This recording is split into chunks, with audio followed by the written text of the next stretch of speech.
Editorial. O advogado Enio Martins Murad, sobrinho da falecida deputada estadual Celina Martins Jalad, ingressou na justiça pedindo anulação de pagamentos de verbas indenizatórias e outros penduricalhos que favorecem os conselheiros do Tribunal de Contas deste estado. Enio provocou a justiça pedindo a devolução recebida pelos conselheiros flagrados na Operação Mina de Ouro, que apreendeu 1.600.000 na residência e gabinete de um deles e recolheu documentos nas mansões de outros 2 implicados. Os salários milionários desses marajás, investidos na função de fiscalizar detentores de cargos públicos, são aviltantes. Um escândalo diante de um país empobrecido e mergulhado numa pandemia. Segundo o doutor Enio, 6 dos 7 conselheiros receberam no ano passado mais de R$1 milhão em salários, tornando-se os homens mais ricos e privilegiados do serviço público estadual. Os salários desses marajás, sacados mensalmente da Corte de Contas, segundo o doutor Murad, de R$35.400. Mas, com os penduricalhos, invencionices e sem vergonhices que usam para turbinar seus ganhos, chegam a receber por mês mais de R$100 mil. Na terça-feira, o doutor Murad ingressou na justiça pedindo medida cautelar de produção antecipada de provas para subsidiar a ação popular contra o pagamento dos supersalários desses marajás do Tribunal de Contas do Estado.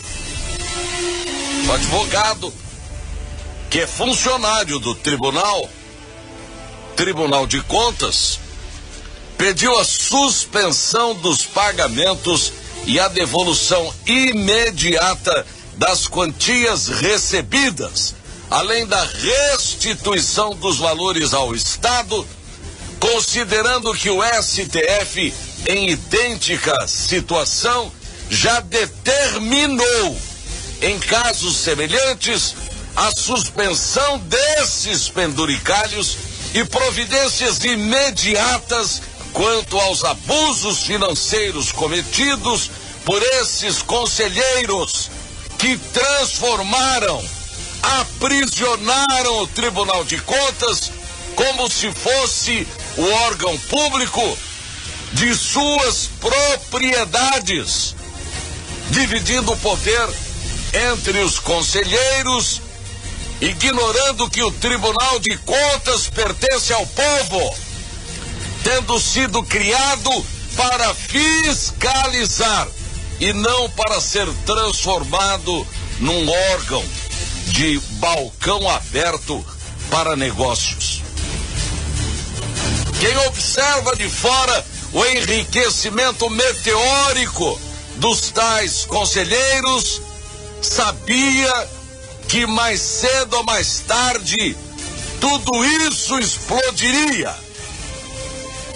É inadmissível que um órgão fiscalizador tenha sido transformado num covil de malfeitores togados, onde os negócios eram feitos dentro dos gabinetes luxuosos e à luz do dia, tamanha certeza que tinham da impunidade, e propinas recebidas mediante pagamento à vista, transformando os conselheiros em promotores da sua justiça, juízes das suas decisões, advogados dos réus que condenavam e desembargadores capazes de livrá-los das acusações exaradas pelos próprios conselheiros e seus assessores.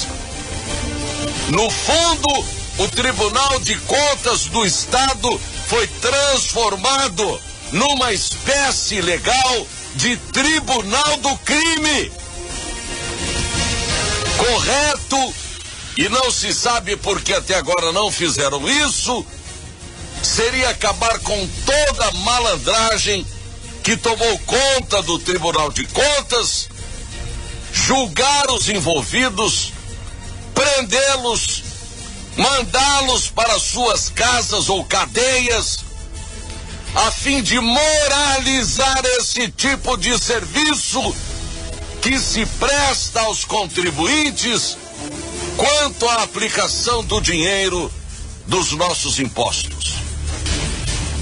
Talvez, numa segunda operação que dizem estar prestes a acontecer a qualquer instante, e é o que a população, a sociedade aguarda, a Polícia Federal coloque esses togados de mentirinha nos seus camburões, levando-os para a futura nova morada, que seria, por lógica, a cadeia.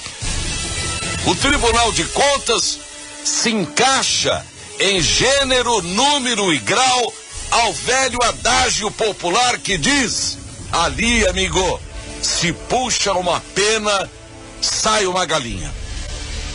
Vimos muita gente criticando a Polícia Federal, dizendo que foram complacentes ao encontrar 1.600.000 em dinheiro vivo na casa dos conselheiros e em seus gabinetes, sem que tivessem prendido ninguém em flagrante, porque é praxe, quando isso acontece, alguém ser preso por lavagem de dinheiro. Só que desta vez o dinheiro foi apreendido e, como nada mais aconteceu, certamente os implicados estão esperando a poeira baixar para continuarem fazendo as mesmas coisas, as mesmas malandragens, as mesmas falcatruas, se não piores, porque sabem que a qualquer momento a mão da justiça, que se julgavam impossível de alcançá-los, poderá pesar sobre eles.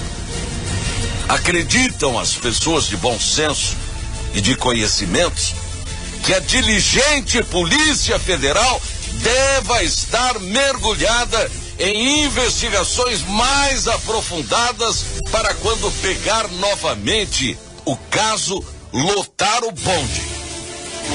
Mas esses senhores implicados ainda apostam numa ingerência política capaz de salvá-los das providências maiores, tanto é que reservaram uma verba de aproximadamente 4 milhões de reais para gastar em propaganda para recuperar a moralidade do órgão.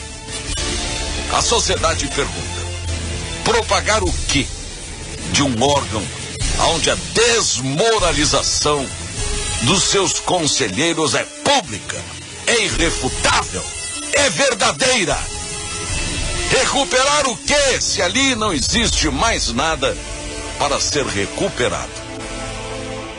Fechar as portas, parar o órgão e escolher pessoas sérias, zelosas para com o serviço público, sem os vícios que por lá se convive diariamente, seria o único caminho para acabar com a quadrilha que tomou posse e fez refém o nosso Tribunal de Contas do Estado. Numa peneirada, ficariam poucos. O que se espera é que providências sejam tomadas, porque a simples liberdade desse pessoal poderá modificar os crimes cometidos, correndo a Polícia Federal o risco de, caso as providências tardem, acabar pagando a culpa, o pato, e os mesmos que estão hoje com seus rabinhos entre as pernas poderão amanhã bater no peito, cantar de galo e dizer ao público: viram? Tudo foi perseguição e inveja dos que não podem fazer o que nós podemos. Bom dia.